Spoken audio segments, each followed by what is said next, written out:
Hello, hi. You are listening in and/or watching Jump and Shoot, a gaming podcast. As always, I'm your host Joey, and we're doing another tier list video today, just because I'm full of anxious preparation and anxiety for Endwalker, which has nothing to do with Mega 10. But just a couple things real quick before I get started. I want to say that I'm in the midst of a full series marathon of Megami Tensei. I haven't played a lot of games in the series, but I've played sort of the landmark ones, and that's kind of the big thing, right? Let me actually move this. I kind of messed up the thing. I'm hopefully this time there won't be as many technical difficulties. I've kind of switched around some things, and hopefully everything looks a little bit better. I'm going to be trying to have B-roll of the games that I'm talking about as I'm talking about them, but I'm just for the sake of screen real estate and the fact that I'm pretty lazy graphically. It's just going to be the cam and the tier list or the gameplay. So just testing this out. That does not work, huh? Let's just see how this works. Hey, that's a big version of me. Hi, I'm very big now. Um, you could probably see the blackheads, man. I'm not used to being this big. I probably won't be this big very often. Somebody should clip that and use it inappropriately. I hope not. Okay, so before we get started, I do want to say that this is all in my opinion. And if you disagree, that's great. I'm not trying to convince people to think otherwise. Uh, I'm pretty opinionated. That's why I do these things, right? But, these are not the right or wrong answers or opinions. They're fucking opinions, mate. I try to weigh my criticism in between like subjectivity and objectivity, but usually it's obviously the former because it's again and it's an opinion. I just try to use the Ben Shapiro facts, man, the game facts, if you will. So, real quick, I have been doing this in parts. I didn't want to play the entire series in one go because I didn't want to get burnt out, and B, Endwalker is coming up. So I'm trying to take it a little easy with what I've been doing. So for now, this first, I just call it a block. So I'm only covering the games from the original Megami Tensei, Digital Devil Story Megami Tensei by Telenet for the Sharp. Oh wait, I forgot exactly which operating system it was on, but there's two versions of it. There's a Sharp and then the one on the is it the PC-88? I forgot. We'll get into that in a minute. But from there until roughly Ronde. So if you notice, I do have these three down here too. This is the port of Devil Summoner, the American localization of Last Bible 1, and the PSP port of Persona 1. There's a couple ports and stuff here. This tier list that I found here is not completely exhaustive, but I didn't want it to be too overbearing, so we'll see what happens. I'm just gonna be jumping around a little bit. And there's a couple of asides that I have. There's a couple things that are just missing, straight up missing here. And that's okay, but these are just the ones that I've actually played. One sec. Let me just bring up my sheet that I thought I had up. Yeah, so there's a couple versions here that I haven't. I wasn't going through every single version. I'm not that exhaustive. I don't have that much patience. But we'll see what happens. Again, this is roughly, if you look at the order of these down here, this is roughly the order that they came out in release date. But I'm just going to be picking things at random and going off that, man. So yeah, I think that's pretty much all in terms of preamble. I will be doing the whole series tier list once I'm done and once I get to the next games. But like I said, this is roughly just from 87 until 97. And A lot of these games don't have English localizations. This is something that's going to come. Actually, like pretty much all these games don't, except like 3. So, okay, let's start. You know what? Let's just start with the very first game in the series, and that's going to be the first Megami Tensei, Digital Devil Story, Megami Tensei, and this is the Telenet version. This is not the Famicom version, and this is, I kind of put it there, but you know what? Yeah, I think that's fair. So let's talk a little bit about this sucker. This game's, it's okay. It's not too bad. It's like, for the time, it's really kind of boring gameplay wise, but it's not one of the worst games I've ever played. I did not finish this whole thing. I'm just gonna say that right now. I did not finish it. I got probably about like 4 or 5 hours in. I had a lot of issues emulating this game. Is this being all chunky? Yeah, it's difficult to tell when this is actually lagging or if it's just how the game looks. That just goes to show you. I had a lot of trouble emulating this game. This is the PC-88 version, and this is the one that I played because the very first version of this that came out, I don't even know if I could find a ROM for it. I had issues with everything regarding this. So a big problem that I had was sometimes the game would just turn green. So it's difficult for me to give you a really, really good critique of it. But as a whole, like, it's just a typical top-down shooter almost. If you look, it's kind of like you're shooting stuff, and it's not really like, the combat is not very dynamic. There's a lot of buggy, glitchy movement. It's very easy, kind of mindless, especially considering a lot of the PC-88 games at the time. But you can, like, the aesthetic and the design and all that kind of stuff is super interesting. So in that sense, it's like, you have to give it credit for being a landmark game of its time, but it's not particularly something that I find completely compelling or amazing. Maybe one day I'll finish this if I can get this to actually work properly, but until then, I cannot. So as it is right now, this one is probably like a 5, maybe like a little higher. I don't think, spoilers, I don't think too many games are going to be this high up in here in the 8 to 10 range, but we'll see what happens. Funny enough, actually, Atlas did work on this game a little bit. I don't know what the exact reason or what their involvement was completely, but they did actually develop some of this game. So it's not just exclusively Telenet, and this is technically actually the first Atlas developed, or at least Atlas developmentally adjacent Megaten product. So I'm not going to try to talk too much about historical context. I just want to give you a little bit of the context as it relates to my playing it. So I haven't played a lot of PC-88 games, so it's just kind of a weird console that it's just like, it's hard to get into now just for technical logistics. So let's talk about this one. And this is definitely the superior one. This is the Famicom version of the same game, and it's sometimes I get these covers confused because they're pretty much the same thing. This is a little bit better, I think. And I think, if you've played SMT before, in any way, I think that this is going to look very familiar to you a lot, especially if you've played the early SMT games, because the SMT games really take a lot from this, man.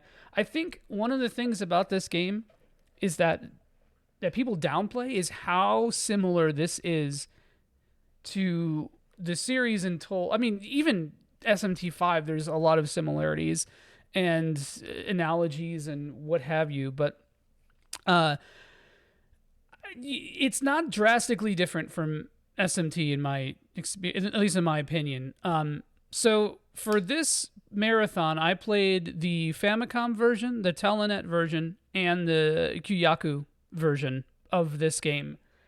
And I'm probably pronouncing Kyuyaku wrong. I don't know any Japanese. That's why I struggle. So I also have played this game a long time ago. I actually played through this one pretty much from this game until SMT 2. I played back in like early 2000s. A lot of this was Japanese only at the time, or very, very threadbare localization. So my life was very hard, but I had a lot more free time then, man. At least a lot more earnestness to go through things.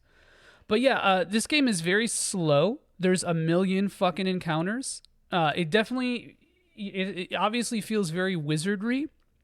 There's so much that was taken from WRPGs from this game that really gets kind of understated, I think. It still has the demon negotiation and all that kind of stuff, but it's very, very, very, very threadbare. This game actually started, or still has the parallel of like the what I like to call the magnetite anxiety. Should I be using this magnetite? Is this a resource I even want to manage? What is the point? So I think in this game it's kind of funky though, because magnetite there's only like two parts of the game where it matters, and I don't want to get too granular about these titles, but I'll say that in this game, like, it's almost a thing that shouldn't even be there. It was, I feel like it took Atlas a long time for them to develop this. And in regard to difficulty, this game is all over the place because there are so many fucking encounters that you go through. And even if you fight every single encounter that you go through, you're going to end up at a point where you can still get one shot. Resource crisis, yeah. I didn't want to say ATB economy this early in the morning, unless I have been up for 16 hours prior to it. But yeah, I don't want to get too quagmired on each game, so I will say that the things that I like about this game it's kind of just the novelty of it, I would say. I feel like, I swear this is going to be the last thing that I say about it. I think the most important thing about this game is comparing it to its contemporaries, and in some ways it was like way ahead of its time. In some ways it was still lagging a little bit. I think mechanically this game has more going on in it than like Phantasy Star or Final Fantasy 1 or Dragon Quest. But the way that it's expressed through combat is like super, super minimal. So you end up just spamming fight through a lot of stuff, and then like sometimes things will just spike in difficulty just for kind of like you get an unlucky crit or a miss, and that's a theme that we're going to see throughout. I will say obviously the story and the vibe and the tone is like way out there, man, especially compared to what FF1 and Dragon Quest were doing. And I know it's silly to compare apples to oranges here in some ways, but I do think that maybe this game is probably the weakest to me to play in comparison to all its contemporaries. But it's still really sick to try it out and give it a whirl. All right, so let's talk a little bit about a more recent game on here. Gaiten Megami Tensei. This guy right here. So this is released in Japan only. There's no English translation, but apparently this is being worked on. And I played. I got. This is another emulator issue that I've been having, so I didn't get super far into this one. But so I don't feel comfortable rating it. But what I'll do is I'll put up a little bit of gameplay. So which one is it? No, that's not it. That's Devil Summoner. That's Persona. There it is. This is like a really interesting game aesthetically, I think, and I really want to see more of it. And I wish this game had been remade or repurposed in some way, because it seems just super interesting. Like it was developed for computers. I forgot what operating system this was on. I believe this was the PC 98. Let me look this up. I'm sorry, because now it's bothering me. I should have written this down. Yeah, PC 98. I don't know why I question myself. I'm always right. I'm never wrong about anything in my life. And again, I couldn't really get super far. The story was kind of wacky. This game's notorious for having like a tentacle rape scene So that's something. Maybe in a way, this is the horniest SMT game. But this is at the very end of the block anyway. So maybe for part two, I will actually be. I could find a way to play this properly. So I don't really feel comfortable rating it, but I probably would say that from what I played, it was like a little bit over here. Maybe a little bit ahead or before this, but I don't know. So let's talk about another game that I played a little bit of but did not finish. This is Devil Summoner 1. Okay, so I do actually feel comfortable rating this. Because this one is a little bit...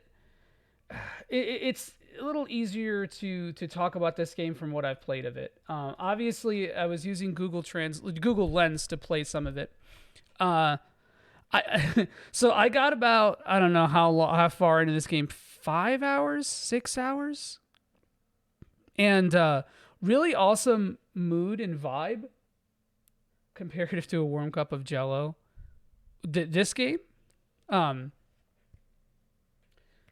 think anything could be covered or compared to Jello, really. But pistachio Jello, man, that's S tier Jello. I'll be ranking the Jello flavors next month. I'm gonna be marathoning Jello, so stick around. But no, this game is cool. It's still very much like old school SMT, but this is definitely when Atlas tried to be more typical JRPG with its presentation and its game design. So the story is like a little bit more hand-holdy, I would say. I've played a little bit of Soul Hackers, the sequel. I'm playing the 3DS version, and it's very much also a continuation of that idea. The dungeons are a little bit more digestible, if that makes sense.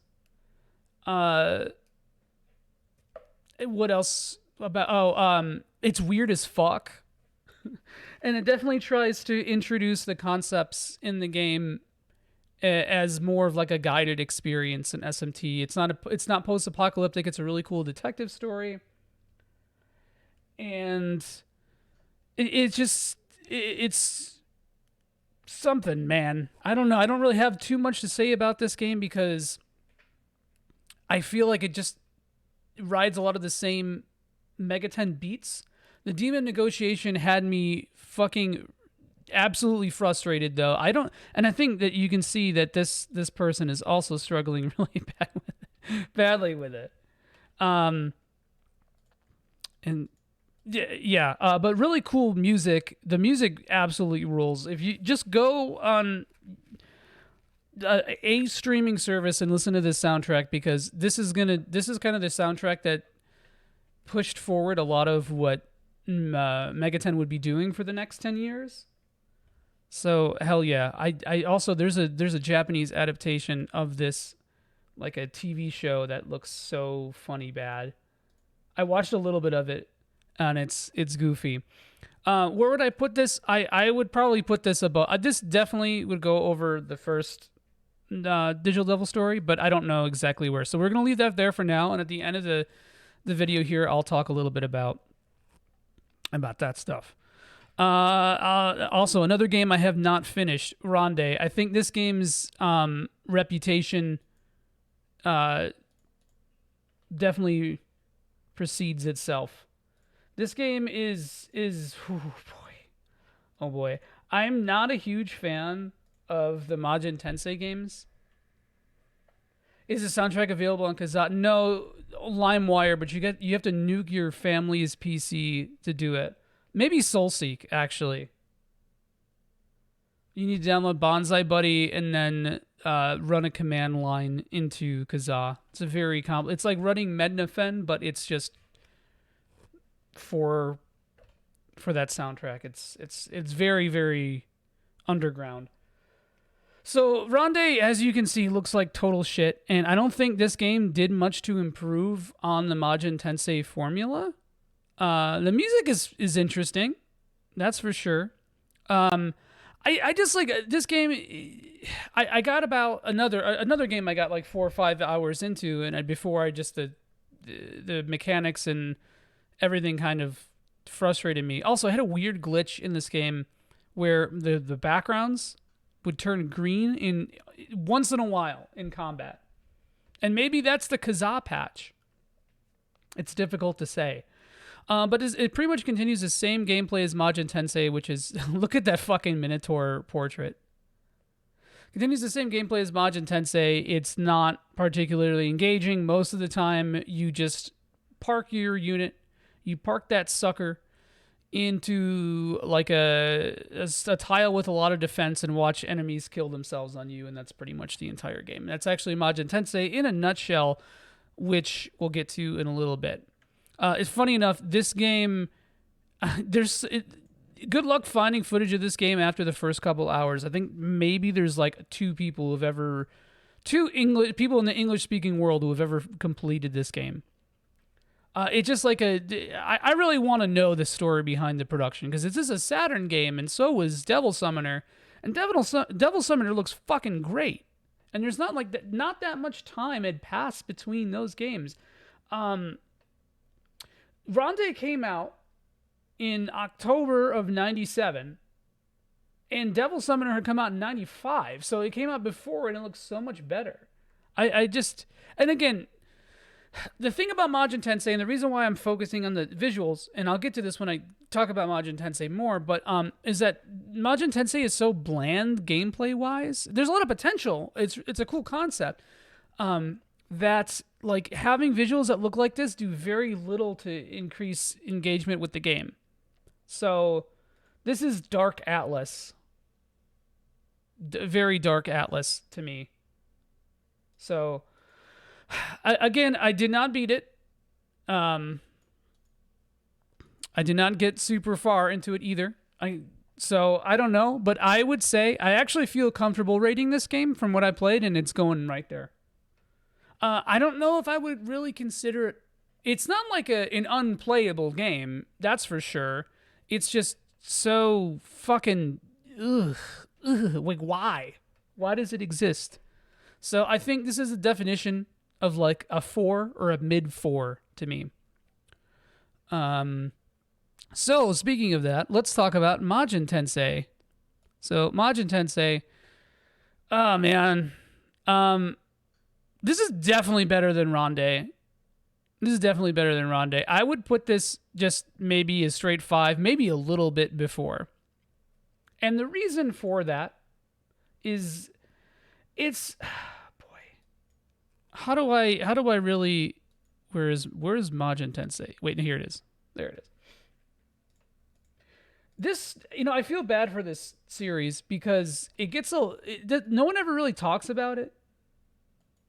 It's sort of like almost, I don't want to say black sheep because it's too obscure to be a black sheep. But I don't hear any like discussion about its gameplay elements other than it's a strategy RPG. And maybe one day I'll deep dive into this and make a video. That's probably never going to happen. But let's talk a little bit about what I like about this game. The music fucking rules. It's so good. The dude who did, I don't remember if what's his name, Aoki? He did Majin Tensei II and Persona. I don't know if he did this one as well. It's possible this might have been a collaborative effort. But look at the sprites; they look great. Sometimes the white and the green and like the cityscape, the city landscape stuff gets a little droll.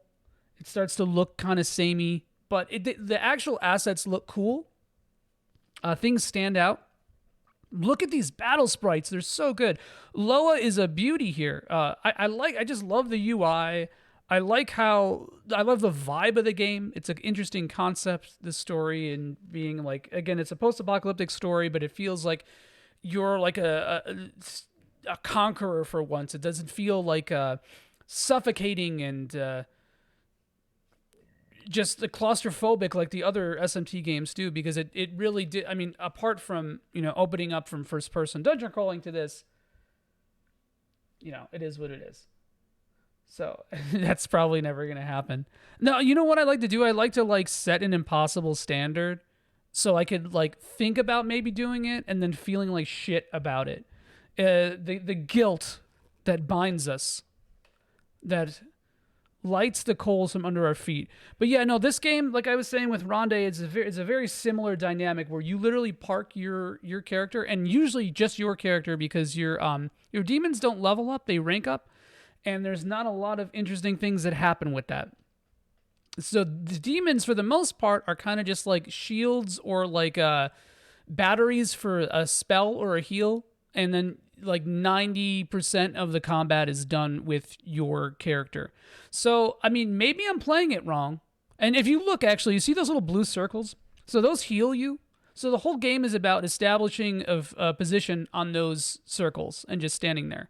It's essentially this game's version of auto battle, which early SMT or early Mega 10 for me is very much like, how do I automate everything in the most efficient way? Do I format before streams? No. No. The only thing I have is my Mega 10 spreadsheet, which here, I'll share this with you if you're interested.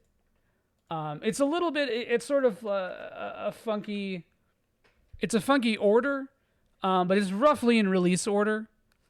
It's sort of like in the release order, or the order that I'm playing through the games in.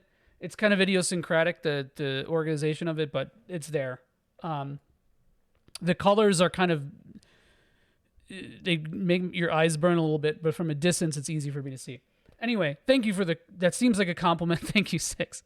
But yeah, so the gameplay in this game is just just defend. The whole dynamic of this game is like waiting until, like, you don't do much on your turn. You just position your unit and everything happens. There's a couple things late game that get kind of a little bit more involved, but for the most part, then you start getting, once you get to hell, shit, spoilers, damn.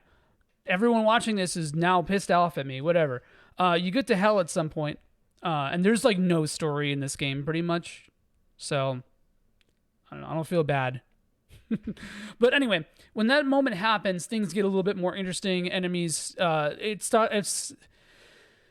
the big problem with this game is like reinforcements keep coming and coming and coming and coming, and you're supposed to block off reinforcement nodes, but you know, it's almost like kind of pointless too when you can just fight them and get a ton of experience and get more broken. Streamer, yeah, I'll be the first person to ever do that. But then later on, things become like there's more spells to worry about. It becomes more like a Mega 10 game. And for that, I give it a little bit of credit, but it's too little too late, I think. And what's another thing about this game that I never really hear people talk about? Because that's kind of like what the tier list is, right? It's trying to narrow down these things that are very personal to me. I will say again, the whole aesthetics, all that kind of stuff does a lot for me, and I fucking love these screens. Dude, look at that design. It's sick as fuck. And then it's just so marred by terrible gameplay or just boring gameplay. But I will say this game is sort of a power trip. So if you just want to have something to like kill a bunch of shit to, this is great until you get later on in the game, and then it becomes more difficult and so on.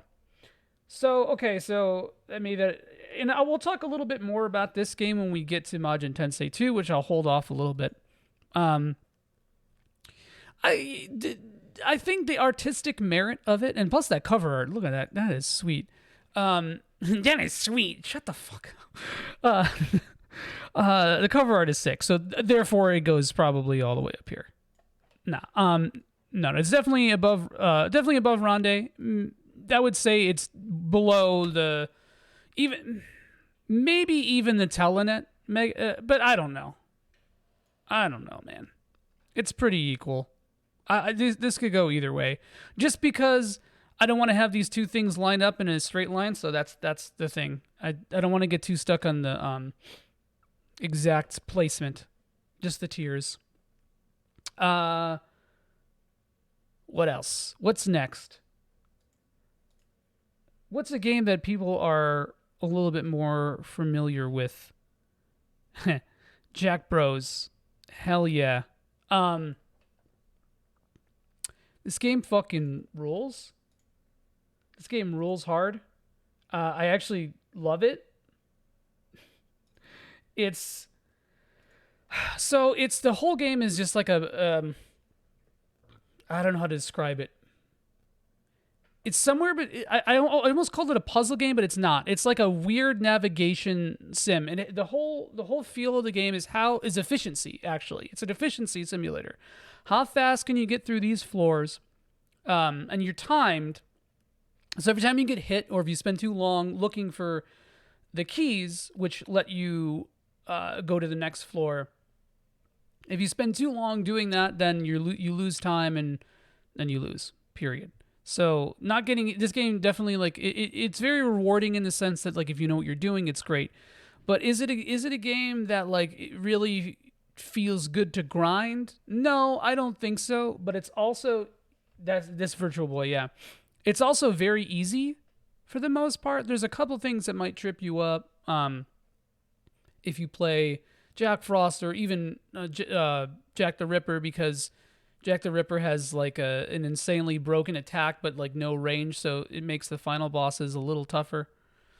But as for the most part, you could, Jack the Ripper's busted as shit because you could, provided you don't get stuck on stuff for too long, you could just stand in a boss's hitbox and damage boost your way through it. So let me give you a story about this game. This is the first Atlas game I ever played. This is the first Megaten game I ever played. I loved the Virtual Boy. My dad was obsessed with it. He thought it was the coolest thing.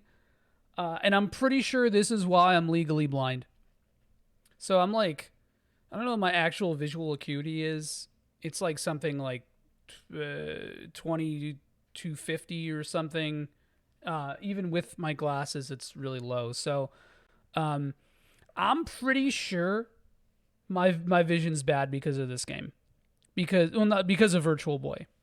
So you were supposed to take breaks every 30 minutes. The Virtual Boy has like a built-in reminder for you to take breaks.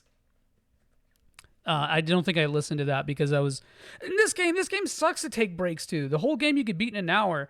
When I sat down to play this, I beat Jack the Ripper. I beat the game with Jack the Ripper in like 45 minutes, and I think I was like live tweeting it, and I was like, that game was sick. I'm gonna play it again. So I played through with all the characters, and I got Pixie, and Pixie is busted as shit, and it's sick.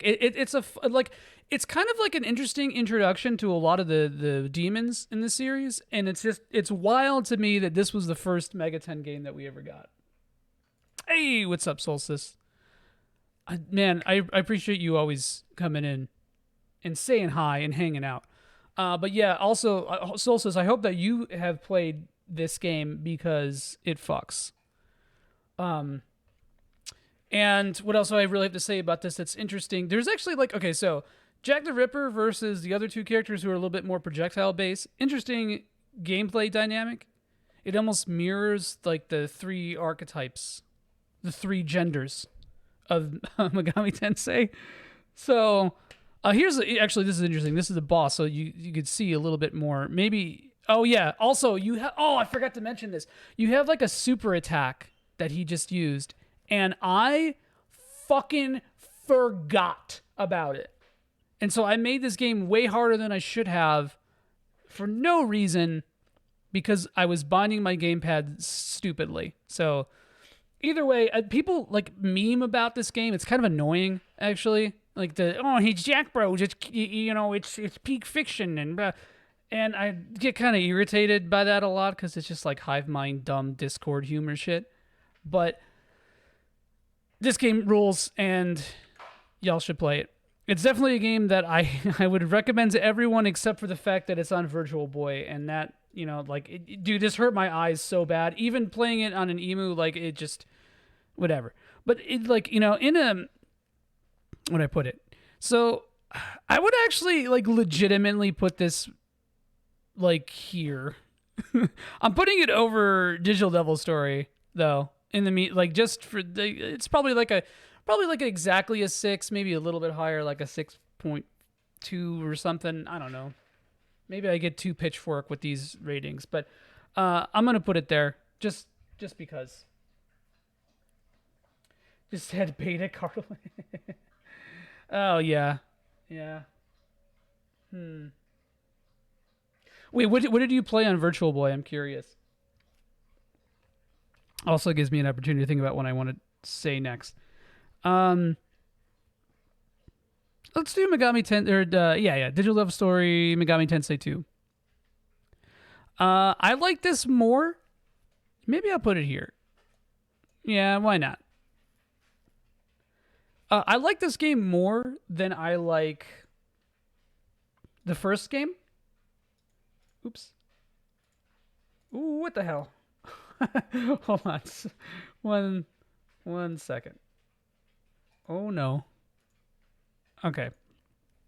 I like this game more than I like the first game, and usually Tolera Boxer rules. Also Mario Clash and Wario Land and even Red Alarm, which looks like shit but plays cool.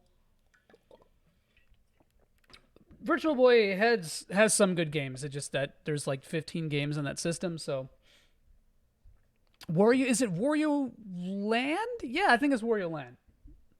Just something about like the smell of the Virtual Boy plastic and like the hum of it, like feeling like the the heat release and the fan. Just it's a very ASMR experience. ASMR. Joey plays Virtual Boy and talks really close to his mic so you can understand what it's like. Yeah, Red Alarm rules. Anyway, Megami Tensei 2, because this was not on Virtual Boy. So this game does a lot of things that sequels do that piss me off. Retread the same ground, because it starts off and you're in the Daedalus Tower for Megami Tensei 1. Retreads are a lot of the same ground, doesn't add a lot of new stuff, but kind of refines it a little bit. I think the story is really interesting, especially for a game of this time, although this did come out 3 years after, which is kind of like a long period of time for JRPGs at the time. Like if you look at like the turnover rate between release dates for a lot of the JRPGs that were coming out, it was like usually like a year or two in between. So this game, I think, and I hear a lot of people say this, but so the Kyuyaku versions, there are Super Famicom ports of the first two Megami Tensei games. They did this game a little dirty. I think mostly the soundtrack, but I don't hate it as much as a lot of other people do. I think it makes a lot of this game a little bit more playable and enjoyable. I did not play the Famicom version of this time around, though. I only played the Kyuyaku version. So I have played the Famicom version, just I didn't do it for this marathon. I just, after playing Digital Level Story Megami Tensei 1 2.5 times, I was like, oh boy. Somebody on Twitter called it a Marsh moment, because I guess Marsh has also done this, and shout outs to him if he's also done that, because that's brutal. How they do the soundtrack dirty, it just doesn't sound as like full. I think there's a lot of tone and charm on this Famicom soundtrack that I think is sort of smashed with the upgraded Super Famicom chip. I think there's sort of a, no pun intended, like a sort of a digital effect that is gone. I don't know how to qualify this statement. It feels more analog, despite it not being. I can't. Maybe just less reverb. I don't fucking know. It's a very I don't know, extremely subjective thing to say. But I think some of the sprites in this version don't look nearly as good as in Kyuyaku Megami Tensei. I think Kyuyaku Megami Tensei did a little bit more with the aesthetic of this game. And speaking of which, now is a good time. Let's talk about Kyuyaku Megami Tensei. So this is actually going right here, because even though some of the charm and the bite of these games were taken out, and remember that this is two games, so this is Megami Tensei 1 and 2 into one package, and you select the game in the beginning, which game you want to play, and you can carry over certain choices. They barely matter. It's not that big of a deal, but it's possible. So just so you know. Just so you know, man. I don't know if this is this makes me a poser, but I honestly think that that's the better version to play. And if you look here, you can see that they kind of crisped up the UI. Pit farting and a snare drum. No, I wouldn't say that. But it just sounds maybe this is the wrong way to describe it, but like the dynamic range of the tracks just doesn't sound as broad. Even though there's technically more there because it's a better sound chip. Just compare the two. I think the tone of the compositions just works a little bit better for Famicom arrangements for that song. But so this game actually came out after SMT2 and If. Funny enough, I believe it was was this the last Super Famicom game? Hold on, let me take a look. 31.95. Yeah, wow. This is the last like regular ass Megami Tensei game for Famicom. So despite that though, there's still some clunk to it. There's so much clunk in the original. And by the way, this is from the first game. They use the same assets, same UI. I think the demon negotiation's a little bit different. I love the UI in this version now. Something about it speaks to me that like turquoise, love it. It added like the auto mapping feature on one button, which was very annoying to have to do in the in SMT1 and so on in the previous games. It added a couple like new things, probably smoothed out some stats and things like that. But as a whole, I think it's just a better experience. I would put it over that. And also, I'm kind of cheating because it's two games in the series. It's two games for the price of one. What are you going to say? You're going to say no to that? You're going to say I'm going to buy them individually? In this fucking economy, you're going to buy Digital Devil Store, Megami Tensei, and Digital Devil Store, Megami Tensei 2. No, you just buy that and you get them both. That's all you need. There's something about the consistency between the games, I think, kills some of the charm, even though it's more efficient and it's better to play. It makes them stand out less individually when it's in a package. I also don't think Atlas proper developed this game. I'm pretty sure that a third party did the ports. It might be a Telenet situation where they worked a little bit on it. So I don't know a lot about like the inner workings of Atlas during this time. Yeah, I was trying to appeal to the layman, basically 6. And do I really sound Jersey? I feel like it's more Chicago, but I'm not good at actually doing voices. It's the feeling of them. Anyway, Kyuyaku Megami Tensei, really good. If you are interested in this series at all, please play this, unless you're a purist, in which case just play the originals. You're going to play the originals anyway. You don't need me to tell you that. But if you're interested in any of these old games and you really just want to get a feel for them, play that version. The translation's great. Everything about it is smooth to play. So it's very good. Next, let's talk about... so this is going to be a little tough because there's 2 games here. The 2 games for the price of 1. So you got Last Bible, and you got Revelations of Demon Slayer, which is the English localization / Game Boy Color port of Last Bible 1.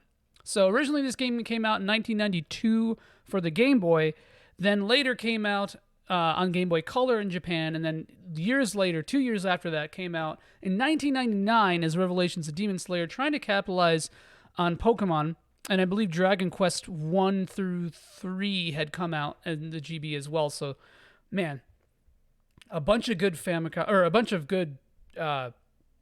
older Japanese games were coming over. Wait, that Dragon Quest 1 through 3 had been out. Either way, a lot of fucking JRPGs were coming. So, Last Bible, I I actually like this a lot more than most people.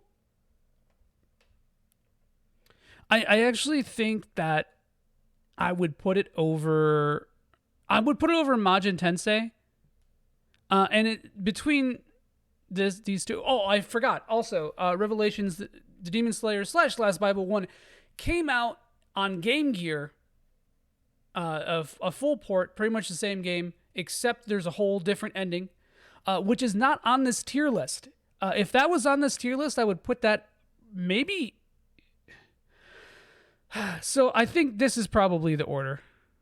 I think we're going to do it like this because Revelations of Demon Slayer looks a little crisper. The Game Boy Color is nice. It added a couple fixes.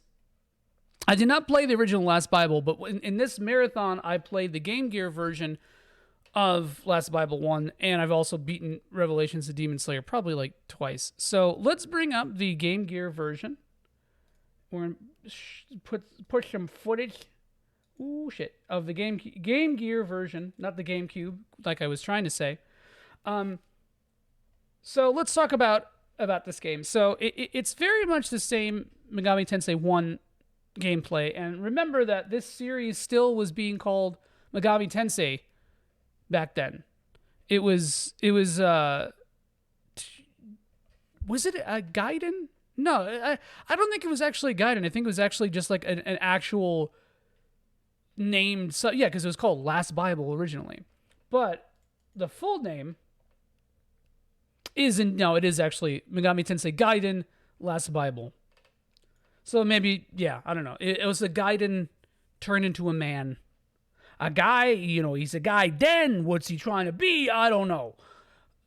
This game has really, really good sprites, kind of like Majin Tensei. They might have had the same, some of the same, like programmers and artists working on both of these things, on both of those titles. It's supposed to be a lot more streamlined. The combat is not quite as deep. The demon negotiation, and this is something that I see people shit on in this game a lot, and I need to address. So people are like, the negotiation is random. No, it follows a logic. So there's like 4 questions that demons ask you. They either ask you like, will you put down your weapon? I heard you've been killing these beasts and blah, blah, blah. And the demon type influences how you answer those questions, and the way that you answer those questions is the same every time.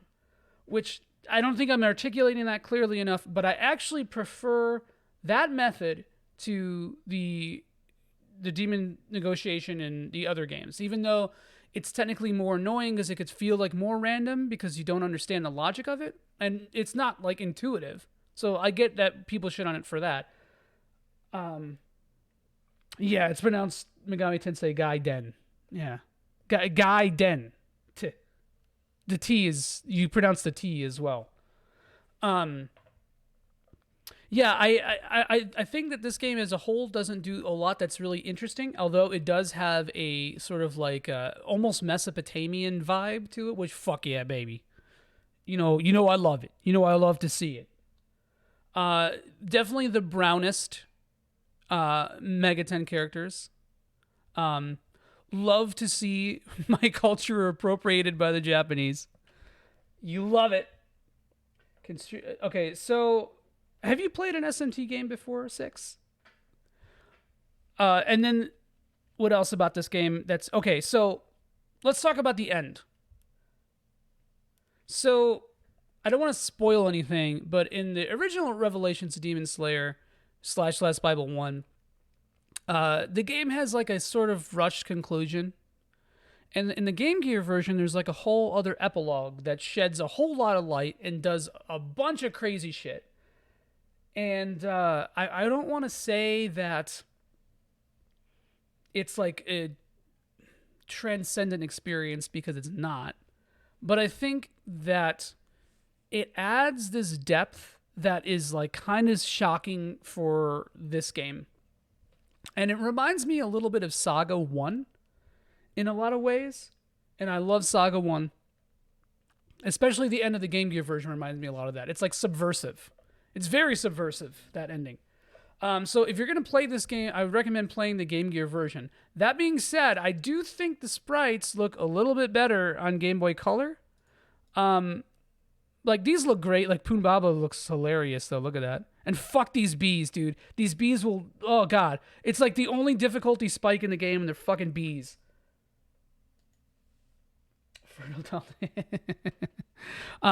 So the way it works, Six, is that you talk to demons, and basically, depending on their program personalities or whatever other game mechanics the developers threw in that specific iteration of a Megaten game, you negotiate with them to either give you money, give you an item, or join your team.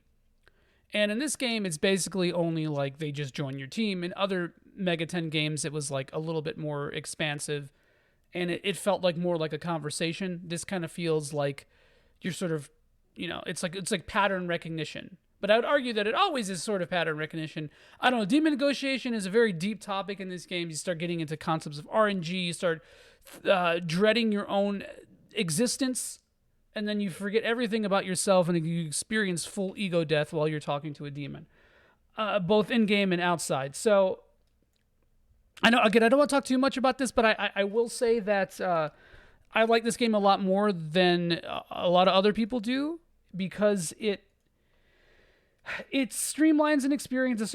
Yeah, sure, it's like a little bit more for kids, but like I don't really think the early Megaten games are super deep mechanically anyway, so it's almost sort of satisfying in its own formlessness. I don't know how to describe this. Six, if you're interested in playing a game in the series, I would say... Well, it kind of depends on what you want, but Nocturne is a good place to start. SMT5 is probably, hard stop, the best place to start with this series in terms of understanding the visual design and the gameplay, although it has a million more bells and whistles than the other games. But if you want more of like a traditional experience, Nocturne is a great place to start. And if you're a purist, again, I don't need to tell you, you start from the beginning. I don't need to explain anything. So while we're talking about Last Bible, let's talk about Last Bible 2, released not long after. So the only reason why I'm putting Majin Tensei over the original is because I don't really know. Actually, I think it's because I like the aesthetic more, although I'd rather play Last Bible, honestly, than this. But they're both sort of brain dead in their own way. I'm giving this the cover art. I'm using Revelations of Demon Slayer as a sort of fill-in for the Game Gear version. So technically, this would be here. This would be right here if it were Revelations of Demon Slayer proper, but this is the Game Gear version, so that's why it's going there. So, and I don't, you know what? I'll put this over it, actually. Last Bible 2, man. This game, look at the sprites here again. This is a trend among this era of Megaten games, where the gameplay was still kind of whatever, but the sprites were sick, especially for the platform. This game is a little bit more refined than the first. It has better negotiation by far. It's a little easier negotiation-wise. Actually, I would say maybe almost entirely. I don't really think it's particularly innovative in any way, but it's fun. It's a little bit more fun to play. I really wish that I had played this portably, because I think I would have enjoyed it more. I kind of rushed through a lot of this, and you definitely can, because it's kind of an easy like auto battle game, and so was the first game for sure. But I will say the first game has a lot of stuff where you're like, how did I just die there? How did 3 people just die there? This is Game Boy Color. And I don't remember if this was originally released on Game Boy Color. Yeah, I think this one was originally released on Game Boy Color, but the first game was originally released on Game Boy, so. Looks great. And it has a different UI than the first game, too. The story is a little bit more Saturday morning cartoon. It's actually a little bit more just guided period. It's a little fun. It's got some moments. It's got some moments. The human characters aren't as obtrusive in this game as they are in the first one, which is nice because that's the big thing about the first one is that like one of your human characters kind of sucks ass in battle, and then it is what it is. Also, fusion. I have not talked about demon fusion like at all. In these last Bible games, one of your characters actually has the demon fusion spell, which is interesting. And the game does not explain this to you very well at all in the first one. Oh yeah, this game also has moon phases. The first, I believe, I could be wrong here, but I believe Last Bible 1 is like pretty much the only game that does not, in this entire block of games I'm talking about, that does not have moon phases. But yeah, you know what? It's hard to say because I played through this game so quickly that I think a lot of it kind of blends together.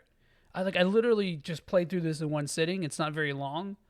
But I also don't hear a lot of discussion about this. I'm going to shoot myself in the foot again and say it would be fun to talk maybe a little bit more in depth about about this game and Majin Tensei.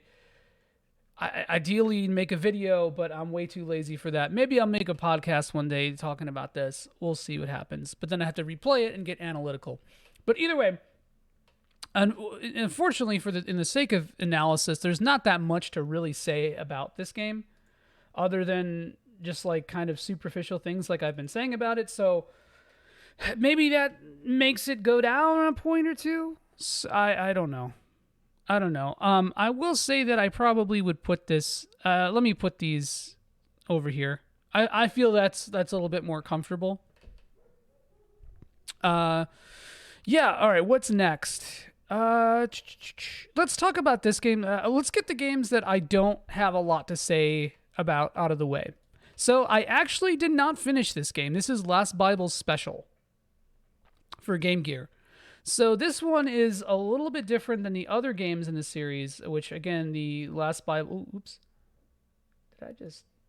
The Last Bible series were like definitely trying to be. It's almost proto Devil Children, if that makes sense. There it is. So this uses the same engine as the Game Gear remake of the first Last Bible. But yeah, it's supposed to be like a little bit more of like a baby's first Mega 10. But this game sucks. Honestly, I don't like this game. I could not get myself into the mindset to want to finish it. It tries to be more like the regular Mega 10 games with the dungeon crawling and all the regular sort of things that you expect, the random encounters being like through the dungeons proper, the more enemies that you're fighting at once. You have a little bit of control. You have a little bit more control in this game than you do over your characters, your human characters, than you do in the other Game Boy games. I put in a lot of work, dude. The last like 3 weeks, like maybe even less, I've played through like 20 games. I think most games I was beating in a day, 6 to 12 hours or so, and yeah. I should have been playing FF14 and getting myself ready and situated for that, but instead I was just playing old boomer games. But yeah, again, I wish I could say more about this game, but it's just the music is so bad. It's like it feels like beeps and boops rather than actual melody. It feels very like we contracted somebody to do this, and they were just doing it for a job, not because they love it. You fucking around Dissidia. I harness the gamer power. Funny enough, I've had this box of hot tamales sitting on my desk for like probably a week, and every day I eat like 2 of them. So slowly, I am becoming something. I don't know what it is, but it's not good. It's probably giving me worse IBS. So there's that, and this game kind of does give me IBS too. Uh, there's just all for some reason, even though this is more involved mechanically than the other games, or at least probably one and maybe two, I'm becoming like a. I don't know if this is only a Chicago thing, but there is like a distinct difference between like authentic like Latin American tamales and the tamales that you get from a hot dog place. Inoculating himself to the spice. Dude, these are so spicy. Let me tell you, I'm sweating. The guy that I'm making up today is white guy who thinks hot tamales are way too spicy to eat. You think that exists ever? Yeah, probably. But there's a specific like Chicago tamale that like you can't fuck with it really. Like it's not an actual tamale, but it's still like it just hits like a Maxwell Street tamale. You know, it's like dude, it's like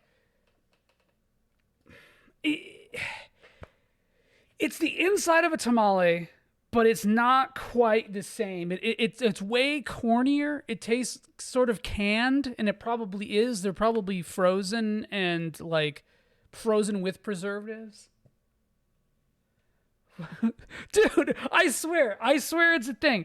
Like it's a very like West Burbs thing is tamales from hot dog places or Maxwell. Also like when when I lived in Pilsen, there was a place there was a Maxwell shop, and I'd go there and I'd get a hot dog and a tamale. And sometimes I was flirted with death and despair and tried putting the tamale in the bun, but I did that twice and then I never wanted to do it again, and I probably didn't want to eat for a week. Yeah. That's exactly I think what it is. You just look, man. There's two facets to this. There's two facets to it. One is that like sort of comfort, like just self-harm food, right? And the second thing was that it was sort of a struggle meal because it was like $4 for that and fries. So I mean, you know, hey, that's like. The good thing about it is it's efficient because you eat it and you feel sick to your stomach, and then you don't have to eat for 24 hours. So, you know, there it is.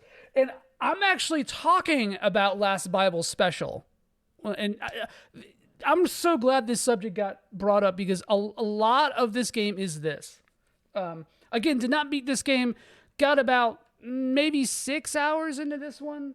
I didn't want to finish it. Maybe one day I will, but look how it is like a bad memory. This game looks like a bad memory. So, okay, we're done with that. We're not talking about that anymore. What's next? Kudo, you choose the next game, man. You're here. I'm doing this for you. I'm doing this for my community. I love my community. I'm gonna cry on stream. Yes. Bro, that came out way after 97. But you're talking about SMT4. So let's talk about the real. This is SMT4. Right here. This is SMT2, which is the fourth Megami Tensei game. So we'll talk about that. Yes, I'm crying because I'm 40 and I love SMT.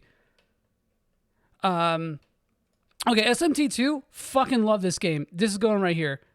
This is definitely the best of the Super Famicom SMTs to me. To me, personally. I hit you with it so you could be smarter. That's what I did.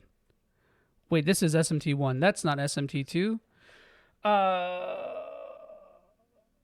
haven't gotten to SMT1 yet. But I will say, I'll spoil this for you. I'll say it's below SMT2.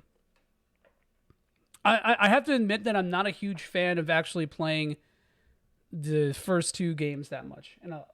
But either way, SMT2 is great. It starts out, it's a lot more straightforward. You can tell that um, Atlas was trying to make their own world out of what was essentially like really like kind of schlocky Japanese novels. I say the word novels like kind of with quotation marks.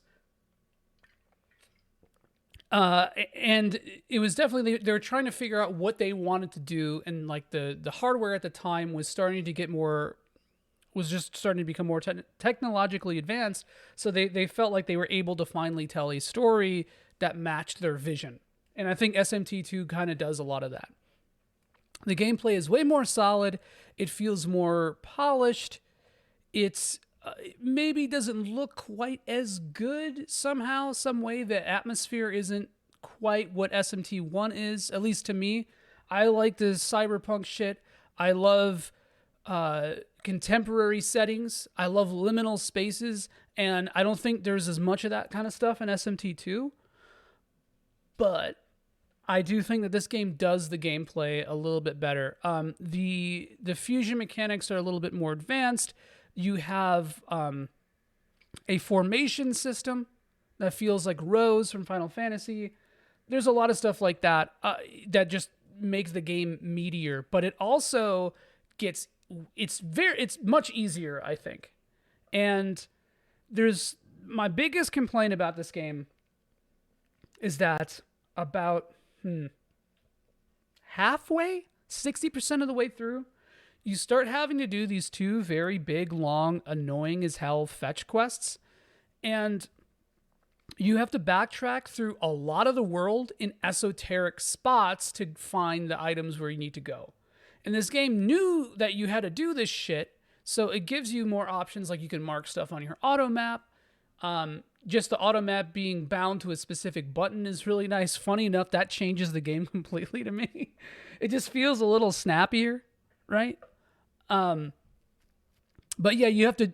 It's annoying as hell. It's like one of the worst fetch quests in the game. In the game being JRPGs of this time, and it feels like padding. And I fucking hate that phrase. I hate when people say it, because a lot of the time that people say that, they don't know what the fuck they're talking about, and they don't know how development works, and they don't understand that like games aren't just an art piece. You know, there's so many elements that go into like how level design is, what the critical path flows like. And but I do feel like there was a moment where they're like, okay, there's nothing to do here, so let's make the people go back, the player go back through a bunch of maps that we designed, because I will say that the dungeons in this are better designed than SMT1 to me. It's less easy to get lost around stupid corridors and stuff like that. The flow of them is a little better because there's not as many bullshit traps. Well, there are actually, but we'll get to that. It just feels a little bit more streamlined in a better way. Whereas, like, I feel like this is when the series started really stepping away from wizardry while still keeping its toe dipped in that wizardry pool. The pool of wizardry, dude. I don't even. That sounds so fucking awful. I don't even want to think about it. But I love SMT2. It's very subversive. This is probably the most subversive game in the series until then. Even though I think I might have said that about Last Bible Game Gear, the ending of it anyway. Just the ending, not the whole game. Oh yeah, magnetite in this game actually is a thing. And it gets kind of suffocating, where you don't know if you're going to need it or not. So I spent so much of this game just not using it. Also, you have casinos in this that you can use to break the game, should you do that. I love the alignment splits. What else about SMT2 do I really like? The ending is great. I love killing that yellow head. That's for sure. That's for sure. Another interesting thing. Naming the characters after the Phoenician alphabet. Very sick. Again, love to see the Mesopotamian throwbacks. I'm gonna change my screen name to Mesopotamian Guy 420. Yeah, or no, Mesopotamian Guy 3600. That's what it's gonna be. But yeah, like you have Aleph, and then you have Beth, and then you have Gamel, and fuck, what's the other?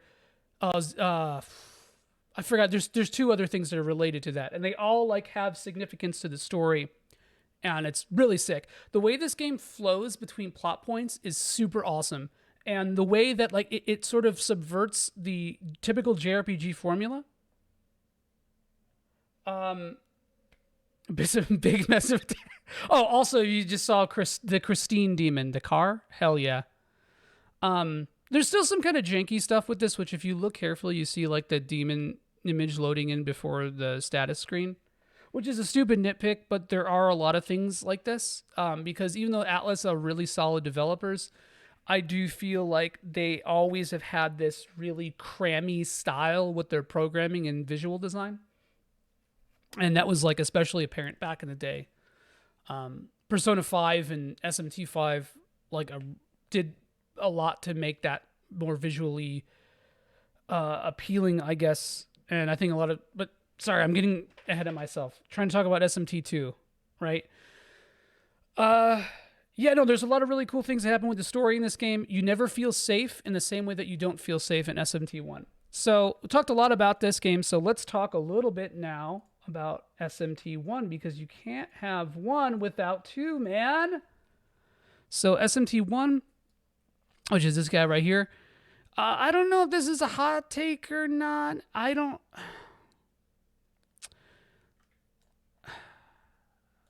think I would put this either here or here. Because,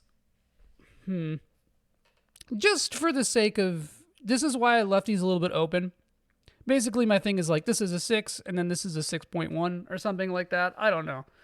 So just for that, we'll do this. And I've got something else coming up here too that might be a little bit of a hot take. But I don't know. Maybe it's not. I feel like a lot of SMT stuff, just opinions are pretty much the same. And there's not like that much diversity with like the actual gameplay systems of these games. At least compared to Final Fantasy. Maybe it's similar to Phantasy Star. But okay, SMT 1.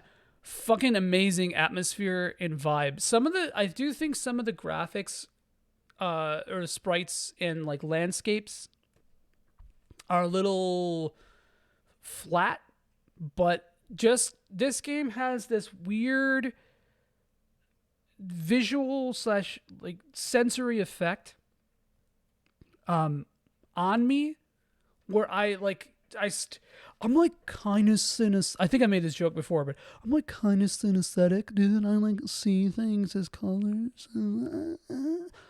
No, but for real, I see this blue and this white a lot, and that like that motif stands out to me, and you see that color palette throughout a lot of this game. And you take a sip of water. Sorry. Anyway. My problem with SMT 1 is that it kind of doesn't respect your time. A lot of NPCs and stuff are in these big open dungeon areas that's really, really hard to see where you're going. There's no way to adjust the map to be fixed, so it always rotates with you. And you have to press 3 buttons to get into your map, which, again, that sounds really stupid, but it's extremely fucking annoying. 'Cause there's also like a little mini-map thing that you can bring up by using a spell. But it too rotates, and it doesn't really help that much in this game. Because it just like there's not a lot of space, and it kind of doesn't vibe super well. But I hate that so much. So there's a hack that like lets you it works like Kyuyaku Megami Tensei. We just press L1 and it brings it up.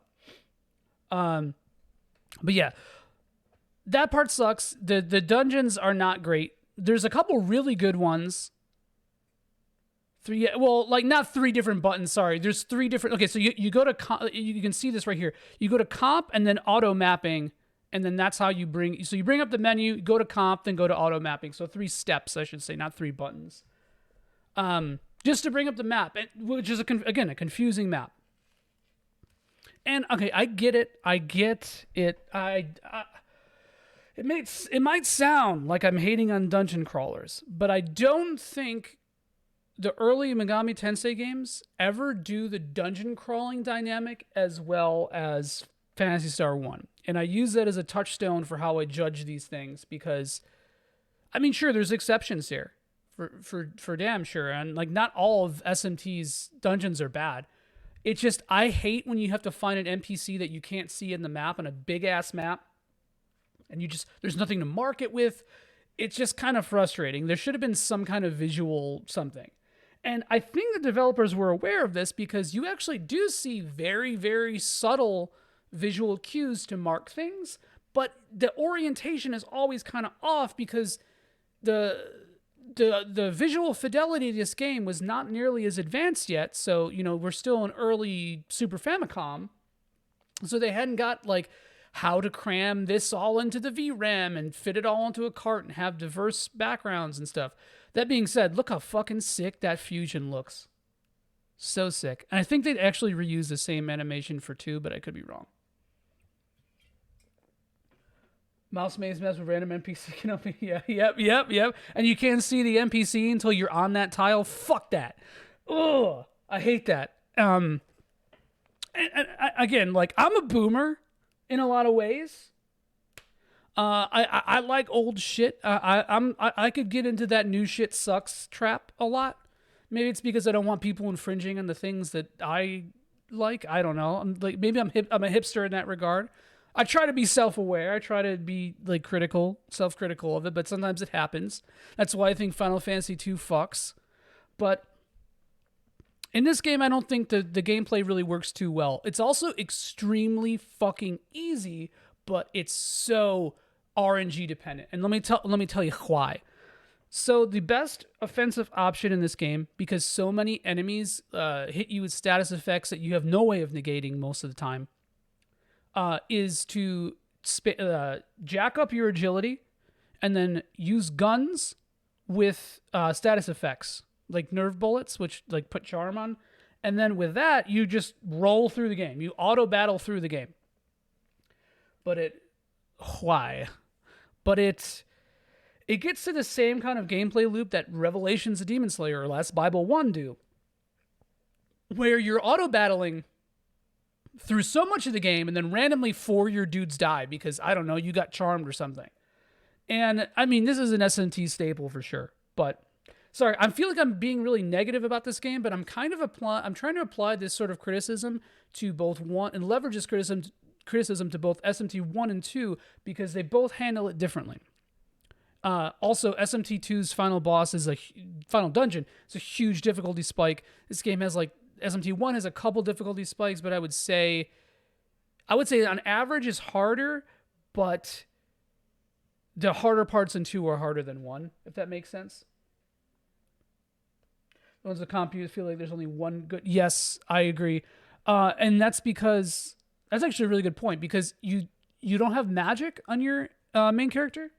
I will say that I'm playing Soul Hackers right now, and you definitely do. So that was a really good example of a game that used generic Unga Bunga MC as like sort of variable because you could make him attack, and he does pretty good damage, but you're better off making him like a tank that throws items, but you're not completely invalidating his existence like you would if you made him, like spam intelligence or something like that on here. Toxic to Boomer SMT. I love Boomer SMT. I'll say that much. Let me talk about why I love Boomer SMT.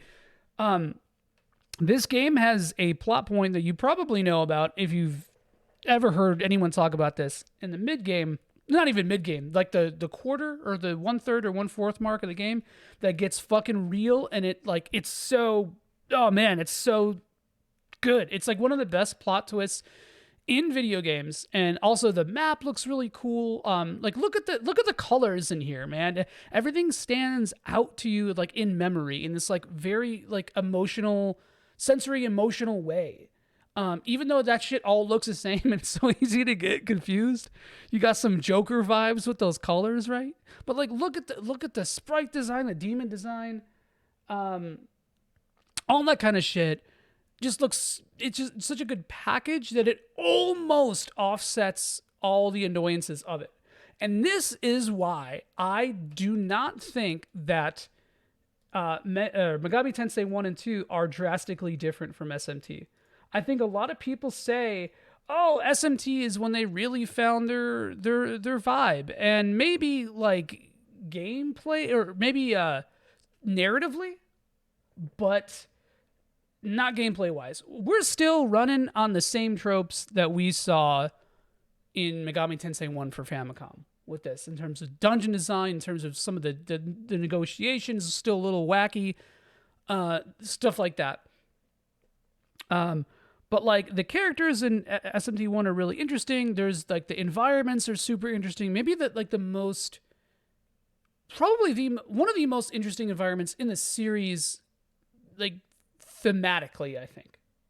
You're in this like sort of like mind zone after the big event, after the time. There's also like a time skip that happens. I didn't talk about the concept of choices, because I am trying to do this quickly. So, in SMT 1 and 2, there, especially for the time, the choices were huge, I think. I don't know if they really add that much gameplay wise. Ludonarratively, maybe a little bit, because sometimes you have to eat your shitty choices. And there's a really cool dynamic with that with SMT1, where if you choose the neutral route, you have to go through hell, like not literally, but it's a lot more difficult because, you know, you like the concept of staying neutral and not choosing a side, like a very stratified side, ending up being more difficult, I feel like is realistic. Drop the L word. Dude, I was trying not to. Okay, fine. The Kudo narrative. How's that? Is that better? But yeah, philosophically, I think it's a good point. And I hate always choosing the neutral route, because I feel like neutrality is often synonymous with being a cop. But in SMT, it's like a little bit not. It's like neutral. It should be like law, chaos, on humanity. That's sort of what the three alignments are until Nocturne, where it gets big. Okay. Let's talk about If. Okay, so is If a better game than SMT 1 or 2? Absolutely not. Is SMT If a better game to play than SMT 1 or 2? I would say better than 1. So I'm putting this right here. I would actually say this is about equal to 2. And let me explain. So, oh God, this dungeon. Ooh, boy. Let me explain. So SMT If was maybe this game and Mega Man 7 have some of the fastest turnover rate. Why do I always keep saying turnover? What's the word I'm trying to use? Somebody help me out. But the fastest production rate of games in this era that I can think of. I think this game was thanks man. This game was developed, I think, in like 6 months. Turnaround. Yeah, around, not over. I think I'm hungry and I'm thinking about turnovers. Y'all got me on the IBS train, and now this is what I'm thinking of. I want stuff that will hurt me. What was I saying? Yeah, sorry. If, yeah. So it reuses a lot of assets, even though the UI, I think, is the prettiest and most trim that we've seen so far. Thanks. At least someone's here for me. There's a lot of things that there's some quality of life that makes it easier. It's a little bit easier to navigate the dungeons. I think this is implicit in the game's design. So this game has, instead of big, open, huge areas, instead of navigating a world that is like, because there's an overworld in SMT2 and 1, but a lot of they're connected to hubs that are dungeons in first person, which is really annoying. And this game, the whole game is in first person. This game is in first person. There's no overworld at all. You got the Aladdin genie there, though. Check that out. And that booty. but the way that the you move through the areas is a lot more cohesive. There is like a hub that connects you to all the 6 major dungeons, but it's a lot more easy to navigate. And I think the battle system, there's less random encounters. At least it feels like that to me in this game, and the random encounters feel more like random like encounters. They don't just feel like something that you have to hit auto battle. It feels like you actually have to start hitting weaknesses in this game. One thing isn't as implicitly overpowered as it is in other games. I mean, yeah, the power creep to things is huge. This game also has, but nothing is as broken as guns in SMT1, stuff like that. This game has a really wacky concept with guardians that work like proto-personas, if you're familiar with Persona. And this game is literally Persona 0, but it's still like SMT. It's still like SMT, you know. So, basically how it works is this game is both like the most hardcore of the Super Famicom and the most casual. So, Vogue magazine. I hate it. I hate it. I hate it. But so this game, you can't get a game over. If you die, you get warped to the beginning of the dungeon. And what happens is, depending on this gauge that fills up, I actually saw it earlier. They brought it up in the status screen. I think you can kind of see it here. Depending on this gauge that fills up, if it's higher, then you get basically equipment, a demon that's attached to you that affects your stats. So the more battles that you clear, and then, so right here, shit, I missed it. It just showed up. Hold on. Right there. The more battles that you fight and win fills up this guardian points thing. And when that gets to max, then you want to die. Because then you have a better chance of spawning with a demon that gives you better stats. But there's a lot of randomness to it. There's a lot of crypticism in it that's like almost Saga-esque, which I think you see a lot throughout this series in the early to mid-90s with Megaten. What else? The story there's 4 big points and 1 is huge. So there's 4 companions that you choose in the beginning of the game, and it affects some of the stuff that you some of the dungeons and bosses that you fight. And thank you for the sub, man. I really appreciate that. You're the best. Yeah, it does away with all. Yeah, for sure. And I think it took Atlas like 20 years to realize that random stuff is bad or needs refining. That's for sure.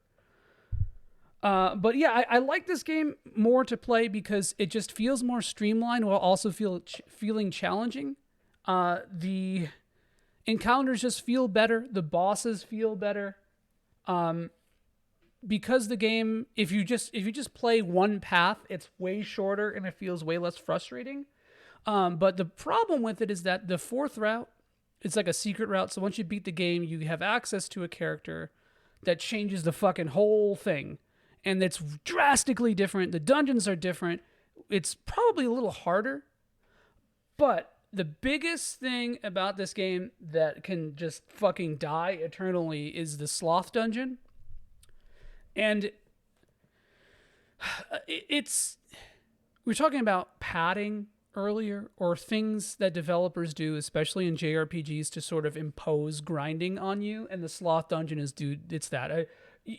Dude, you know what I'm talking about. Like, this is like the worst fucking dungeon in SMT. It might be the worst SMT thing, period. You can circumnavigate it by using Estoma, which stops encounters, but you have to be a certain level to do it. But basically, you have to fight for what ends up being, I think it's like 4 or 5 hours of game time. Maybe less, a little bit less, just running back and forth if you don't use Estoma, fighting encounters, because you have to wait a certain amount of moon phases. And it's so garbage. It is so fucking garbage. That's like the thing I dread about it. But I feel like that gives like this sort of satisfying feeling once you finish it, there's like this catharsis. I'm not defending it, but I am saying that it does have an emotional sort of attachment. Also, the final boss on Raiko's route. Is that her name? Raiko? Yeah, it's right in front of my fucking face. Her route, the final boss, is such a terrifying design. I love it. Also, the final boss in all the routes is pretty wild. So, okay. Again, talking a little bit more about these games that maybe I wanted to. This is a trend for me. But yeah, if is like the, how do I describe it? It's like Mega Man X2 of SMT. I don't know. We'll go with that. Last Bible 3. This game sucks. Is it better than Majin Tensei? Yes. So, Last Bible 3. Now remember that these games were on the Super Famicom, or these games were on the Game Boy, but this game was on the Super Famicom. It's very boring. It's droll. The UI doesn't look very good. It's aesthetically not very interesting. However, the sprites are nice. The character sprites are nice. The demon sprites kind of like look a little too Saturday morning cartoon. The negotiation is actually pretty good in this. I would say it's one of the better negotiation systems in the game because you could kind of see, you sort of see this in Persona. I think they use this whole thing as a template for Persona, for the demon negotiation in Persona 1. But as a whole, basically like 40% of this game takes place in this tower. It feels a lot like Tartarus in Persona 3, but like, like the baby version of it. Not a lot of interesting encounters. The battles are pretty mindless. This game is probably one of the easiest games in the series. Your character, your demons get so overpowered because you can equip them with items and weapons and armor. Some of them have really busted attacks. It's not hard to make money. The encounter rate is so fucking untuned, dude. It's like every couple steps, you're just like constantly getting into encounters. And I don't know, like it's sort of to pad out the length of this game. And again, there's that word that everybody hates, that I hate. But I mean, this game is not very long. It's about as long as Last Bible 2, if maybe even Last Bible 1. I think this game took me 8 hours to beat, 9 hours. I was using speed up, and I grinded for a bit toward the end, but it is what it is. Pretty easy game overall until the final boss-ish, final dungeon area, and then it's like, oh shit, that's a big check. But it's not like, it doesn't feel insurmountable or anything. It's just kind of like, why? You could have just had that sort of stuff before. You could have spread the difficulty out. The story is very whatever. It's kind of a mess. It's somewhere between like a weird shonen anime. However, I think, actually, now that I think about it, a lot of this game was like used sort of mechanically in Persona 2 and even Persona 1 a little bit. You have the concept of days that go by, playing a game like where each day is a different thing. And this game definitely does that.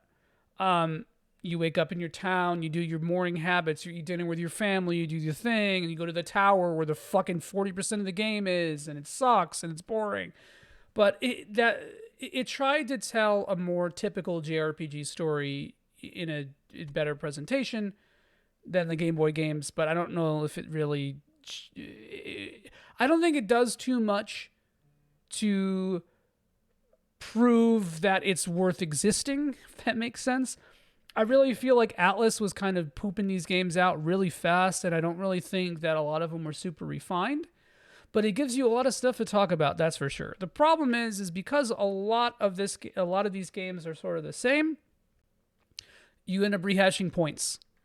So this is why we are making this tier list. Okay, next game, another game in the Last Bible And the last one I'm talking about is Another Bible. This game, I mean, look at the name, man. Look at the fucking name. Another Bible. Oh, shit. Oh, that's another Bible. Oh, boy. Ah, jeez. So this takes the Majin Tensei gameplay and tries to put it into the last Bible series, which, again, we're trying to make more kid-friendly, these SMT concepts, or Megaten concepts. The new wave testament. I actually don't think this game is awful. It's just kind of... Oh, I also did not finish this either. I'm like 75% of the way through it. And there was because I was like rushing through it, there's like a fight that I wasn't ready for. And I was like, I got to grind for like probably 20 minutes. And I was like, I don't really care. The story is not very interesting. The gameplay is pretty whatever. But you know what? I think it goes like right here. It's interesting to see a Game Boy game tried to, like an early Game Boy game tried to do, not an early, this is like mid, I think, try to do a strategy RPG kind of thing. But it just like kind of heinous looking. Like the map scale is really small, as you can see here. It's like oddly difficult to make out certain assets. I don't really know why that is. I may just be blind. I think it's just because there's like 5 or 6 different assets in this entire game. And then like, look at this battle animation. Looks kind of janky. But as a whole, like, you know, having a portable SRPG is kind of sick. I think that's why Fire Emblem did so well. It lends itself to portability. But I did not play this portably, so I don't know. But again, like I was saying with Last Bible 3, it really feels like they were sort of kind of churning these bad boys out. Just like, oh, I guess we have to make an SRPG. What if we just took that and we made this? And that was like the business meeting about it. There's not a lot of passion. There doesn't feel like there's a lot of passion behind these games. A lot of later Last Bible games, for sure. But I do think the novelty of it is interesting. And what else could I say? Some of the music is pretty good. But like, you don't really hear the good tracks until like 4 hours in the game, and then it's like there's only like 6 tracks in the game, and the good ones are kind of just like they're good for like every Game Boy track. It's like it's good for 30 seconds, and then it's done. But yeah, when did this come out? I think this came out in, what does my thing say? 95. Actually, that's super late, man. That is so late for this. But maybe there's like a lot of backend. Maybe there's like a lot of stats tweaking that they did. I don't know. Either way, not a particularly impressive game. Something that probably isn't worth really analyzing or discussing beyond a couple of sides. Although part of me is interested in exploring that kind of game further, I just don't know what. And you know what? I'm just going to put this in haven't played because I might as well have not played it, because literally like booted it up and like couldn't do anything. So, okay. Another game I haven't played I've played but didn't finish was Devil Summoner, which I don't even have up here. So we'll just leave this up here. So, Devil Summoner was released for Saturn, and it's got a really sick vibe, really sick atmosphere, great music. Oh wait, no, did I? Oh, yeah. This is just the PSP version. I already talked about that. Oh, boy. That's what happens when you eat Chicago tamales. Guys, I was wondering why I didn't have the footage up. All right. Majin Tensei II. Majin Tensei II. So, when I was doing research on this series, which admittedly I did not do very much, I kind of just broad strokes it and just kind of made a spreadsheet with the things that I was going to play. I was like, I remember looking up if there was a fan translation for this game and finding a little bit of information about it. And somebody had said that it is so much better than the first one, and that is like one of the best games on the Super Famicom.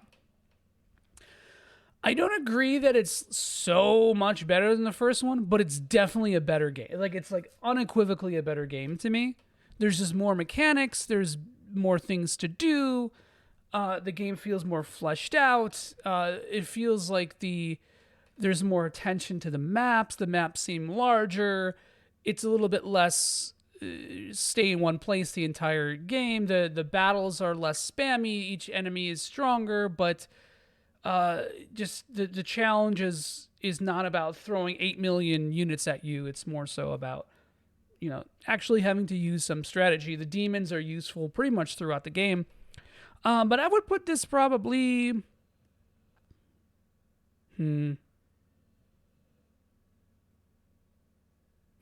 I think right here, that's a good spot for it.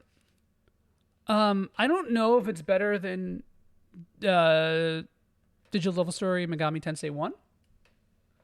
And again, Kyuyaku has so much going for it because it's 2 fucking games. Although maybe I should be judging it that way. Like, if it were split into things where it was like Kyuyaku Megami Tensei 1 and Kyuyaku Megami Tensei 2, then maybe I would consider reevaluating it. But either way, this is going like right here. I feel pretty confident in that.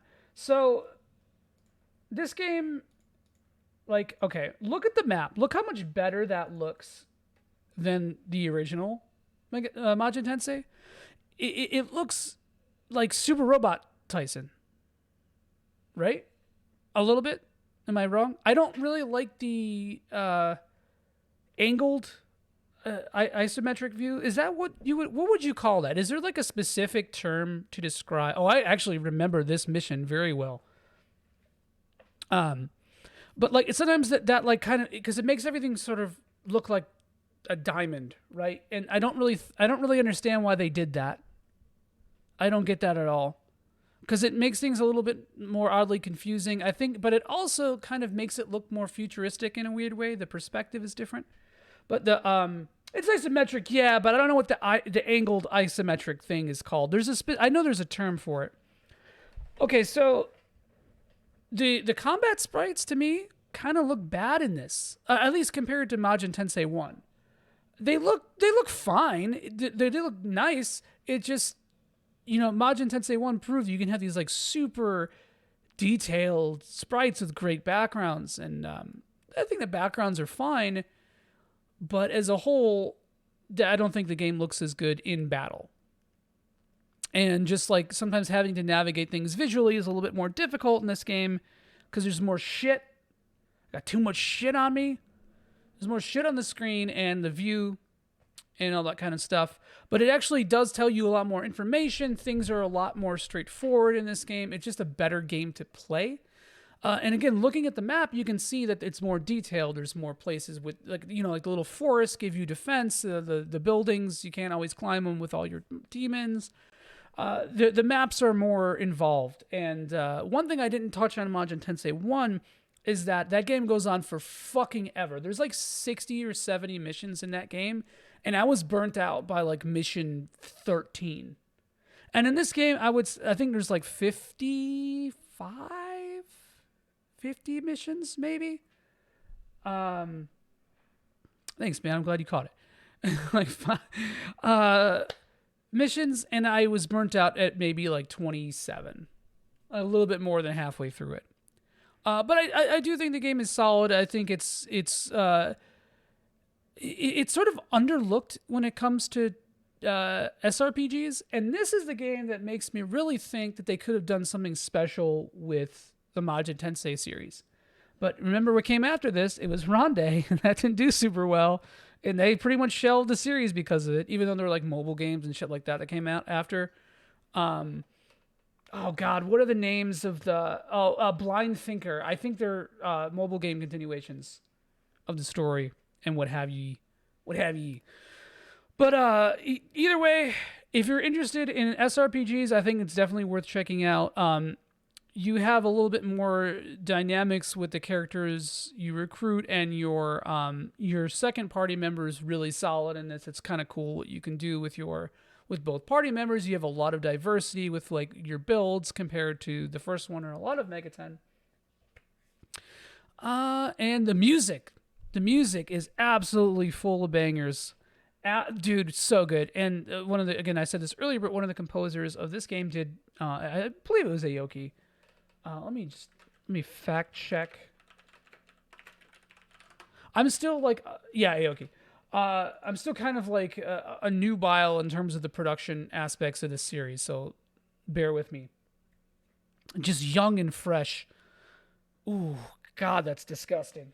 I thought that might be funny, but it's just gross. I think there's like pain visible on my face as soon as I said it. But one thing about these games I think is interesting is the fact that like the demons inhabit this like post-apocalyptic world in a sort of like zombie-esque way that adds to this like kind of strange atmosphere or mysticism about what's going on there. It's not quite the level of like Nocturne where like the demons like have their own pre-established cultures and societies and stuff, but it begs the question of what happened with mankind and the demons. What are they doing here? In a sort of almost engaging way. Oh yeah, a lot of diversity with the enemy types and demons. Sorry, demons actually level up in a more consistent stratify way rather than just ranking up. They actually gain stats in a very meaningful way and get new skills. And it does. This game definitely took from Fire Emblem. Maybe Langrisser also, but it definitely took from Fire Emblem because it tried to institute the concept of permadeath with the demons. So if you have like a level, I don't know, if you level up your demon 7 times and it dies in battle, you can't. It's done. I believe there's is there a resurrection recarm? I think maybe you can. I don't remember. But like it tried to institute that gameplay mechanic. I love how I've forgotten this and I played this like a week and a half ago. What can you do? But yeah, this game gets a lot of points for me alone just for the soundtrack. What else? The last 10 missions are awful. I hated that. I was using save states for some of that stuff because I didn't want to grind and like min-max stuff. I think like toward like the 70% part of the game, I started like going on autopilot, not paying attention to stuff. And then it bit me in the ass later. So I was like, oh shit, I should probably save state before I try to fight this thing. I don't know. Yep, it is what it is. And again, I'm going through this series like pretty quickly. I'm trying to be efficient with it. I'm trying to have a mix between like authentic original experience and like holy shit, I don't want to burn out. But I kind of like that. I like adjusting on the fly. I like micromanaging, man. That's what's up. I feel bad that some of these are here, but whatever. It just feels like they're lower than they should be, but for that reason, so this is the last game in the series. They're the last game in this block that I want to talk about. It's also the last game that I played in this block, even though Ronde technically came out later, and I believe Gaiten Tensei and Ronde came out after Persona 1. So there are technically what I like to consider 3 different versions of Persona 1. Like 3 distinct different experiences that you have with it. So you have Japanese Persona 1, which has all the things in it. And then you have Revelations Persona, which has one of the goofiest, most awful localizations I've ever seen in like historically. And then you have the PSP remake. So it's not a remake. It's like an enhanced port or remaster. Enhanced port sounds like wacky shit. Because the game wasn't rebuilt from the ground up. It's just like they moved around assets, cleaned some stuff up. Didn't really change much of the story or dialogue. Everything is pretty much the same. The mechanics of the combat are the same, just with some quality of life in the PSP version. But, and this is the elephant in the room, the PSP version soundtrack is pure shit. It sucks. So, Persona 1 has one of the most interesting, moody, dark, like, vibey soundtracks of maybe any game I've ever heard. It's extremely indicative of the 90s. It's a product of its time. It's like the production and the tone on it is like exactly what you think of when you think of like darker 80s or 90s anime. It fit the dungeon super, super well. It was just a great soundtrack in every single way. It was like somewhere between sci-fi and like like almost like a TV drama at times, and then like an action movie. It's so good. And the PSP remake was like, hey, remember Persona 3 that did super well? What if we just like took that tone and slapped it on a game that definitely didn't have that style? And they did this with Persona 2 as well, but with Persona 2, they give you options. So, also some of the UI was tweaked and the aesthetics were tweaked that makes it look more like P3, which to me that doesn't bother me as badly, but it is a little jarring. So the way I played this game this time is I played the PSP version with a soundtrack ROM hack. So the original PS1 version soundtrack was imposed, and the new songs or new arrangements were taken out, except for the ones in cutscenes and stuff that are new, because those weren't in the original. And that's definitely, to me, the ideal way to play it. Although it has a problem with looping because they just swapped out the audio tracks. They didn't change the programming for like field theme plays. Get into a battle, pause. Battle theme plays, done. Battle ends, field theme resumes. That's the way it should be. But instead it just loops. So that's a struggle. But the PSP version adds a ton of quality of life. It adds a bunch of new shit, and it makes a scenario in this game playable. So what I'm going to do is I'm going to count Revelations Persona as the remake, the remake with all the patches. So that's going right here. And I would say this is probably like, if you encounter if you can't see past the music, this probably goes here. So that's kind of, I think that's fair. So I don't know, that's a hot take. I think Persona 1 fucking rules, man. I love this game. It's really good.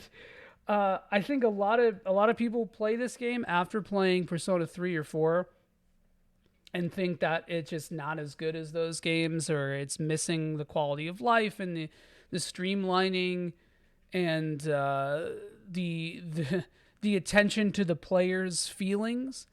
But I think this game, because remember, Mega 10 was not very huge on dialogue, apart from, SMT2 definitely upped it a little bit, for sure, compared to 1.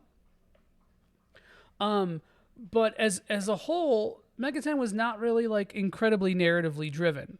Even if, which is narratively driven to an extent, the story is very, very minimal. Like there's not a lot of like engagement. Like it's very much like there's not plotting. It's just story beats, and not even that. Just it's a concept.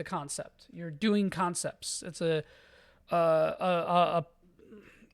chart of concepts. Whereas Persona, it follows a very interesting path.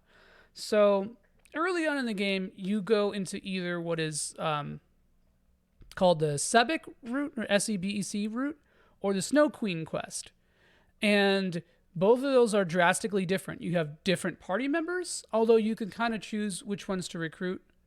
There's kind of like a almost like a Fire Emblem way of recruiting the characters in this game, where you can only get certain characters on one route, certain characters on the other route, and some characters that you can recruit between the two. And then there's like one hidden character they have to get in a very specific cryptic way. And I think that adds a ton. My dog has found a bug, I think. So she's running around. Sorry. You have to make choices a lot throughout this game, and I really love that. And they actually make a huge difference. Even in the other Megami Tensei games, there's not a lot of decision making that really affects huge parts of the story. It's just kind of like you have to sit with your moral decision. In this game, it's kind of both. So there's two aspects. Apart from the two routes I talked about, there's good and bad endings for each. And in one route, the bad ending is obtained by answering questions like an asshole, and the other one is answering questions like a good guy, renegade versus paragon kind of shit, right? And I mean, that's really cryptic because it's very easy to go into a path that you kind of don't understand. But I think that goes with the theme of the game, the real self. I mean, granted, a lot of these concepts are philosophy 101. They're babies for psychology, or I just Wikipedia'd who Carl Jung was. And, there's like a Descartes quote in this too that's like, okay, man. It's like, I think people may think it's deeper than it is, but I do think it does a good job of telling a contemporary story or using contemporary framing for a lot of like ancient philosophical questions, like I'm not trying to make this sound deeper than it is, because it's like it's a game that's targeted at basically children with like third grade reading levels, but I think for what it is, I think it does a good job. Also, this game has this cool thing where the dungeons are. I think this is what I like about this. This game has my favorite Mega 10 dungeons, like until this point, basically, because they're not super long. Some of the later ones are definitely long, and there's some annoying ones in Snow Queen Quest for sure that are fucking frustrating as hell. But like it builds you up to that point. It's not just like one dungeon, like the first part of the game is so arduous, or like a super long backtrack quest that sucks. All the negatives about the dungeons in this game, I think, outweigh I think all the positives outweigh the negatives of the dungeons. But it does this interesting thing, especially in the beginning of the game, where you're going through dungeons and then like there's a lot of like dead end rooms that Mega 10 would throw at you. And does throw at you. But in those dead end rooms, you go in there and then you can have conversations with your party members. And Persona 5 tried to do this too. All the other Personas kind of try to do this. But this is important to bring up here because it added this interesting sense of exploration. So now you're not just exploring to find the items or whatever. If you care about the characters in the story, which I think it's easy to, all the characters are likable to me. Well, maybe not likable, but like they're good. I think they're good, albeit thin characters. Nanjo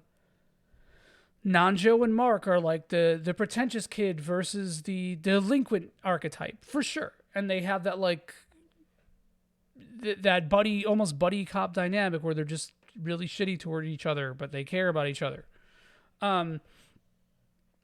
The mood of this game, like the school and the hospital that are now taken over by demons and or they call them monsters in this. I don't think they ever really say demons. But like you feel, at least I feel connected to the characters in this game, and I think the game does a good job of doing that while also feeling kind of old school. Because remember, this game was developed in '96 by a company that was not that big.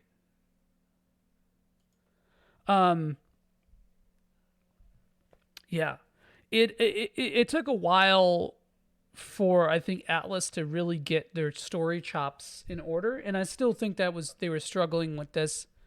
But I think that they made an earnest, honest effort to try to do something a little bit deeper and in a different side of things than the alignments or morality.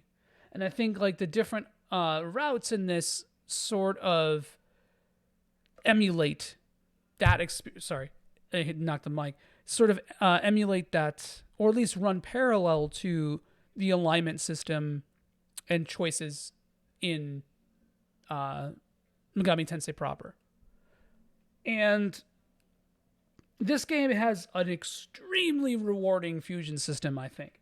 I brought up the saga thing before. I think that this game feels very much like a saga game where the fusion is very minimally explored to you, or explained to you. There's a lot of stuff you kind of just got to figure out on your own or through a guide. Which, by the way, if you play this game, just use a guide. You'll get so much more out of it. Or either that or like go into it knowing that choices. It's sort of pretentious in the fact that like I wouldn't recommend playing this game blind, but I would say like this is kind of a game that like you should go into with some tips in mind. Rather, maybe you don't have to use a hard guide, but whatever. But because I don't think a lot of people have the patience to play through a game multiple times, especially an older JRPG, to see different things. And while I praise this game for that, even I don't really want that, period. I am very much of the mind that like a story in a video game should just be the thing that you see. And if there are choices, they should either matter astronomically, like in like Mass Effect or like this game, or they should just be very obviously like nothing affects it. I hate how Final Fantasy XIV does that, by the way. That's just an example. But I think that I say that because I think that this game is one of the few games that have choices and divergent paths that work interestingly. What else? The demon selection in this is really cool. The gameplay loop of recruiting all these new demons and fucking with them and fusing them and seeing what you can use and what you can't. I will say that like some of the fusion is kind of annoying because you can fuse really high level demons super early on that you can't use, and it's kind of frustrating that like you're not getting something that you can use right away. It's just not like I'm gonna say this for you six. The economy there is kind of janky, you know.